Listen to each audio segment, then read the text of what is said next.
আসসালামু আলাইকুম, তোমাদেরকে অনেক শুভেচ্ছা পিএমআই ইউনিভার্সিটির পক্ষ থেকে। আজ আমরা একটা দুইটা নতুন ম্যাথমেটিক্স এখানে লিখে রাখছি। কোন ত্রিভুজের শীর্ষবিন্দু x, y 1, 2 এবং 2, 1 এবং এর ক্ষেত্রফল 6 বর্গ একক। আচ্ছা, প্রমাণ করো যে x + y = 15। এটা আমাদের একটা বিষয়। আর 2 নম্বর অঙ্কটা আমাদের বলা আছে ত্রিভুজ ABC A x, y B 2, 4 এবং C -3, 3 এবং এর ক্ষেত্রফল 9 বর্গ একক হইলে প্রমাণ করো যে x - y = 0। দ্বিতীয় অঙ্কটা প্রথম অঙ্কটা সলিউশন করি আমরা। নাম্বার 1। আচ্ছা, তো প্রথমে আমরা প্রথম অঙ্কটার ক্ষেত্রে কোনো বিন্দু বলা নাই, দ্বিতীয় অঙ্কটার ক্ষেত্রে ABC বলা ছিল। তো একটু ধরে নিলে ভালো হবে, না ধরলেও সমস্যা নাই, বাট আমি ধরে নিচ্ছি। ধরি A x, y B 1, 2 O C 2, 1। ওকে, আচ্ছা তাহলে অতএব ত্রিভুজ ABC এর ক্ষেত্রফল সমান হাফ। এবার মডুলাস দিয়ে আমরা যেভাবে আগেও ক্ষেত্রফল নির্ণয় করছি, x y 1, 2, 2, 1 আবার পুনরায় x y। ওকে, তাহলে আমাদের এটা হয়ে যাচ্ছে হাফ 2x + 1 + 2y। আমরা এইদিকে গুণ করে আগে করলাম, এবার এইদিকে করব -y -4 - x। তাহলে আমাদের এটা হচ্ছে হাফ মডুলাস। তাহলে আমাদের 2x থেকে একটা x বাদ যাচ্ছে x, 2y থেকে একটা y বাদ যাচ্ছে y। আর আমাদের এখান থেকে কনস্ট্যান্ট গুলো ক্যালকুলেশন করলে হচ্ছে কনস্ট্যান্ট দুইটা আছে এইটা, তাহলে আমাদের এটা হচ্ছে -3। এই হচ্ছে আমাদের ক্ষেত্রফলটা আসলো বর্গ একক। ওকে, তো এই ক্ষেত্রফলটা কত হবে সেটা আমাদের প্রশ্নের মধ্যে বলা আছে।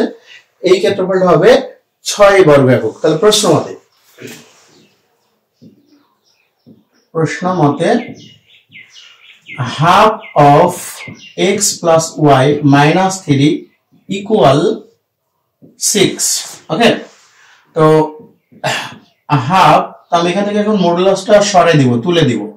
তাহলে x + y - 3 ইকুয়াল। তোমাদেরকে একটা জিনিস বলে দিই, এটা আমরা পরবর্তীতে অনেকবার ব্যবহার করব স্ট্রেট লাইন করার সময়, বা তোমরা অনেক ক্ষেত্রে দেখে থাকবে। যদি কখনো একটা সমীকরণের উভয় পাশেই মডুলাস থাকে অথবা এক পাশে মডুলাস থাকে, মনে করো এখানেও আছে মডুলাস অফ এত, এটাও আছে মডুলাস অফ 6, তো উভয় পাশে মডুলাস থাক বা এক পাশে মডুলাস থাক, সেই ক্ষেত্রে যদি তুমি এই মডুলাসটা সরাই দিতে চাও, উঠাই দিতে চাও, তাহলে যে কোনো এক পাশে প্লাস মাইনাস লিখতে হয়। যে কোনো এক পাশে কি কোথায় প্লাস মাইনাস লিখতে হয়। আমরা প্লাস মাইনাস লিখলাম। তো যদিও এই অঙ্কটার ক্ষেত্রে আমাদের প্লাস মাইনাস লাগতো না, তবুও যে এটা হয় এবং এই অঙ্ক থেকে ভিন্ন ক্যাটাগরির কি প্রশ্ন হতে পারে সেটাও আমি তোমাদেরকে বলে দিব, যার কারণে আমি প্লাস মাইনাসটা গ্রহণ করলাম। আচ্ছা, তাহলে এই হচ্ছে আমাদের একটা আসলো। আমরা লিখবো এখন, যেহেতু এখানে আমাদের দুই প্রকার চিহ্ন চলে এসেছে, আমরা প্রথমে ধনাত্মক চিহ্ন নিয়ে একটা ক্যালকুলেশন করতে চাচ্ছি। 6, তাহলে অতএব x + y - 3 = 12। আমরা যদি এটা ওইদিকে নিয়ে যাই, তাহলে আমাদের হয়ে যাচ্ছে x + y = 15, যেটা আমাদেরকে ওখানে মিলাইতে বলছে। আমি ওই অংশটাও করি, যদি আমাদেরকে চায় নাই, তবে আমি করবো এবং এর উপর একটু অ্যানালাইসিস বলে দেব তোমাদেরকে। Half x + y - 3 = -6। তাহলে x + y - 3 = -12।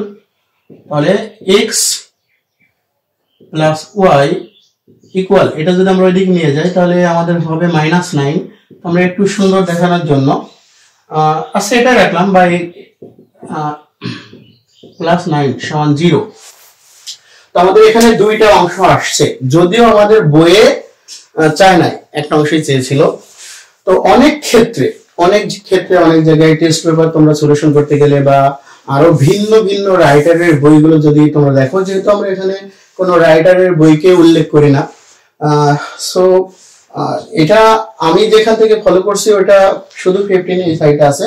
ভিন্ন ভিন্ন রাইটারের বইয়ে এরকম প্রশ্ন হতে পারে যে কোন ত্রিভুজের শীর্ষবিন্দু এত, এর ক্ষেত্রফল 6 হলে প্রমাণ করো যে x plus y equal 15 অথবা x plus y equal -9 অথবা x plus y plus 9 সমান 0।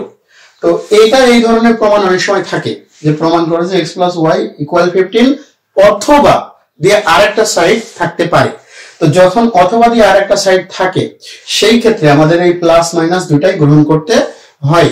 তো আমি তোমাদেরকে একবারে বলে দিলাম।